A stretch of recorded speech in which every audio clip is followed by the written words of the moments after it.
Hello friends, welcome back to City Samayal. இன்னைக்கு நம்ம ரொம்ப ட்ரெடிஷனலான பிடி கொழுக்கட்டை எப்படி செய்யலாம்ன்ற ரெசிபி தான் பார்க்க போறோம். ரொம்ப சிம்பிளான ரெசிபி, ரொம்ப ஹெல்தியான ரெசிபி. வாங்க எப்படி செய்யலாம்னு பார்க்கலாம்.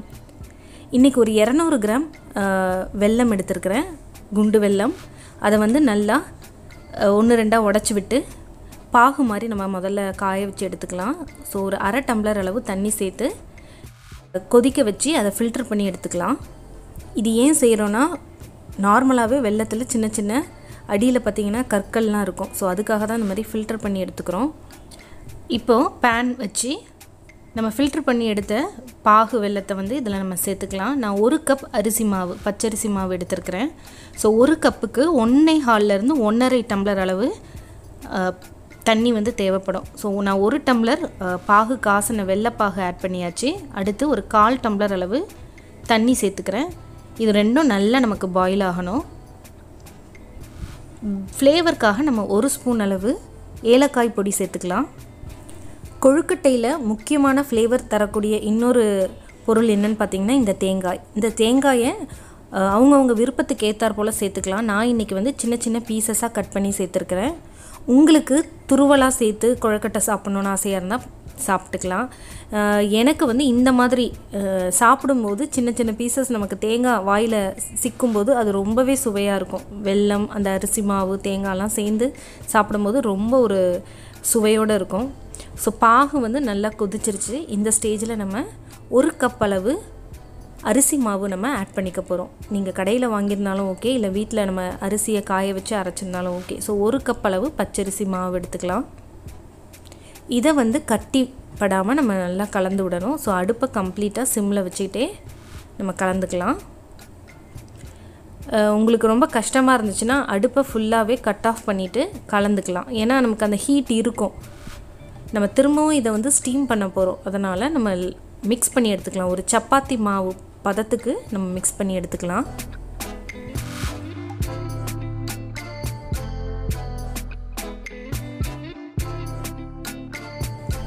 நம்மளுடைய சிட்டி சமையல் சேனல்ல நிறைய ஸ்வீட் ரெசிபி, நிறைய ஹெல்த் பெனிஃபிட்ஸ் ரெசிபீஸ்லாம் போட்டுருக்கு. கண்டிப்பா நீங்க மிஸ் பண்ணாம பாருங்க. உங்களுக்கு டைம் கிடைக்கும்போது பார்க்கிறது மட்டும் இல்லாம உங்களுக்கு பிடிச்சிருந்துச்சுனா ஒரு சின்ன லைக்ஸ் கொடுங்க. சேனலையும் மறக்காம சப்ஸ்கிரைப் பண்ணுங்க. இப்போ வந்து கம்ப்ளீட்டா ஒரு பிளேட்ல நான் கொட்டி ஆற வச்சாச்சு. இப்போ வந்து இத பிடிச்சுக்கலாம். ஓரளவு மிதமான சூட்ல தான் இருக்கு. நான் வந்து கையில வந்து நெய் ஆட் பண்ணி இந்த மாதிரி நம்மளோட ஃபிங்கர் பிரிண்ட் எல்லாமே அதல படுற மாதிரி இந்த மாதிரி பிடி கொழுக்கட்டை நமக்கு ரெடி ஆயிருச்சு. இந்த மாதிரி எல்லா மாவையுமே நம்ம செஞ்சு எடுத்துக்கலாம்.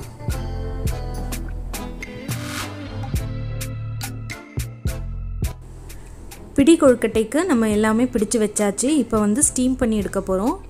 சோ இந்த மாதிரி இட்லி பாத்திரத்துல நம்ம வேக வச்சு எடுக்கிறதுக்காக இட்லி பாத்திரத்துல ஒட்டாம இருக்க எண்ணெயாவது நெய்யாவது நம்ம கிரீஸ் பண்ணி எடுத்துட்டு நம்ம ரெடி பண்ணி வச்ச கொழுக்கட்டை எல்லாத்தையும் ப்ளேஸ் பண்ணிரலாம்.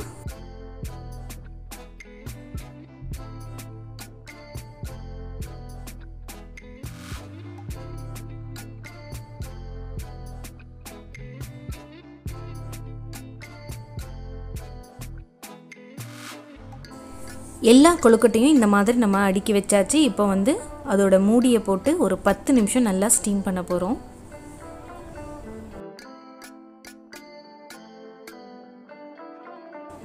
ஒரு 10 நிமிஷம் நல்லா வெந்திருச்சு. இப்போ வெந்திருக்கான்னு நம்ம செக் பண்ணி பார்க்கலாம். ஓபன் பண்ணும்போது கொழுக்கட்டையோட வாசனை ரொம்பவே அற்புதமா இருக்கு. கையில தண்ணி வச்சு நீங்க தொட்டு பாருங்க. நல்லாவே நமக்கு நல்லா பாயில் ஆயிருச்சு. இப்போ நான் உங்களுக்கு பிளேட்ல வச்சு அதை நல்லா சுட சுட உங்களுக்கு ஓபன் பண்ணும்போது உங்களுக்கு மாவு உள்ள வந்து ஸ்டஃபிங் உள்ள வெந்திருக்கான்றதை நம்ம செக் பண்ணலாம். கண்டிப்பா இந்த பிடி கொழுக்கட்டையை நீங்க வீட்ல ட்ரை பண்ணி பாருங்க. குழந்தைகளுக்கும் ஹெல்தியான ஒரு ரெசிபியா இருக்கும்.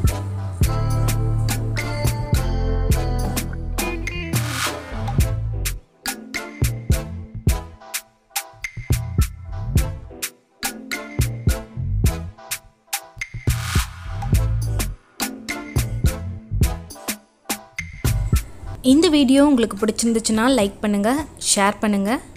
உங்களோட கமெண்ட்ஸையும் கமெண்ட் பாக்ஸ்ல அனுப்புங்க.